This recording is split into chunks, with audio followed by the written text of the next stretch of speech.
Hey everyone, and welcome. Today we are going to crack the code on 5 super common English fixes that will make a huge difference in how natural you sound. These are the little details that native speakers use without even thinking. Ready to make them a part of your own speech? Awesome, let's dive in.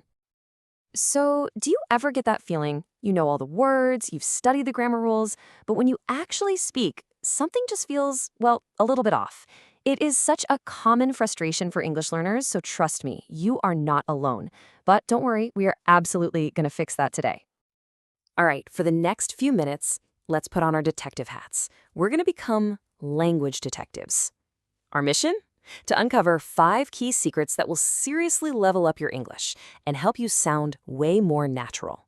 Let's get our magnifying glasses ready. Okay, our very first clue tackles a classic puzzle, the difference between feelings and characteristics. You probably know this one as the great ED versus ING debate.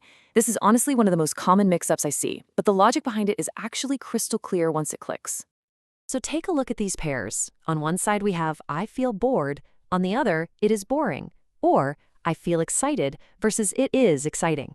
The words look almost identical, right? But they do completely different jobs. So what's the secret here?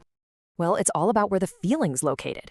Adjectives that end in ed always describe an internal feeling or emotion. It's all about how you are feeling on the inside. So when you say, I am interested in the story, you're describing your own personal emotional state. And on the flip side, adjectives ending in ing describe the external thing that's causing that feeling. It's the characteristic of the thing, the person, the place, the situation. So the story is interesting describes the quality of the story. It's the thing that's making you feel interested. See? A boring lecture makes you feel bored. And the great news is this pattern is everywhere. It's not just for bored and interested. Think about it. Amazed/amazing. Confused/confusing. Exhausted/exhausting. Once you start listening for it, you'll hear it all the time. Just ask yourself, is it the internal feeling that's ed, or is it the external thing causing it that's ing? All right, for our second clue, we're going to unlock the verb get.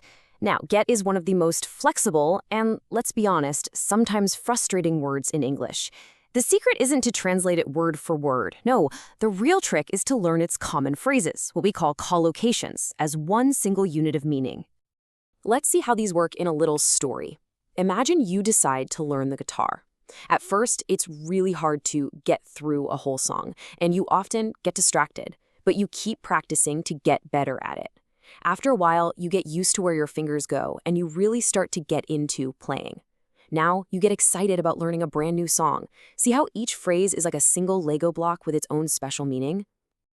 Our third clue is all about those perfect preposition pairs, and this one is a biggie. Why do we say interested in something but never interested about?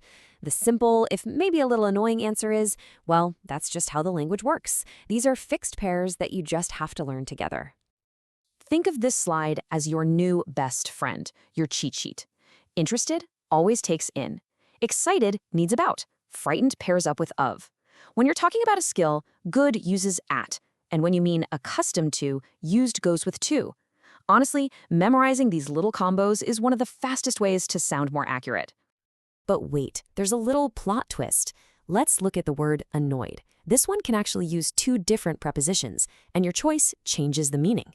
You get annoyed with a person, but you get annoyed by a thing or a situation.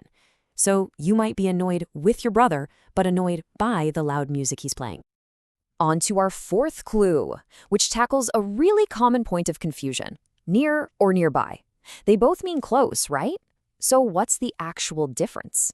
Don't worry, there is a super simple trick to get this right every single time. Here it is. Near is a preposition, which is just a fancy way of saying it needs a noun to come right after it. My house is near the station. You have to say what it's near. But nearby is an adverb, which means it can stand all by itself at the end of a thought. The station is close, my house is nearby. We don't need to say the station again because we already know what we're talking about. And this example puts it all together perfectly. My office is near the city center, so the coffee shop is nearby. See that? Near is followed by its buddy, the city center.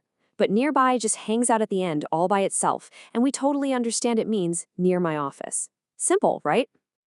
And for our fifth and final clue, we're going beyond physical objects. You probably learned there is a book on the table on like day one of your English journey, but that simple little structure, there is and there are, is absolutely essential for talking about ideas, concepts, and reasons too. Using this structure for abstract ideas is what makes your English sound so much more sophisticated.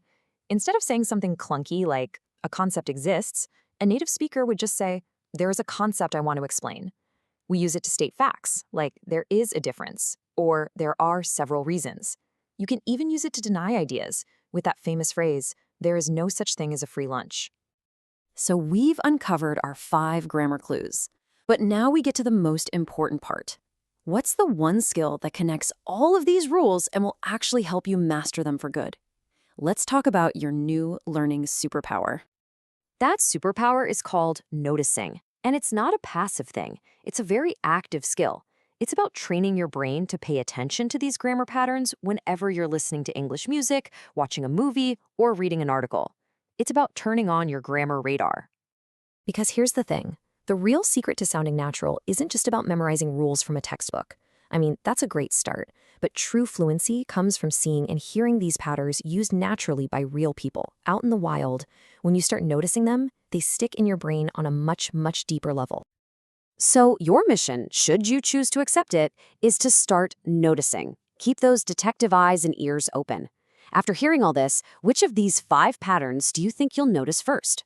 Go find out.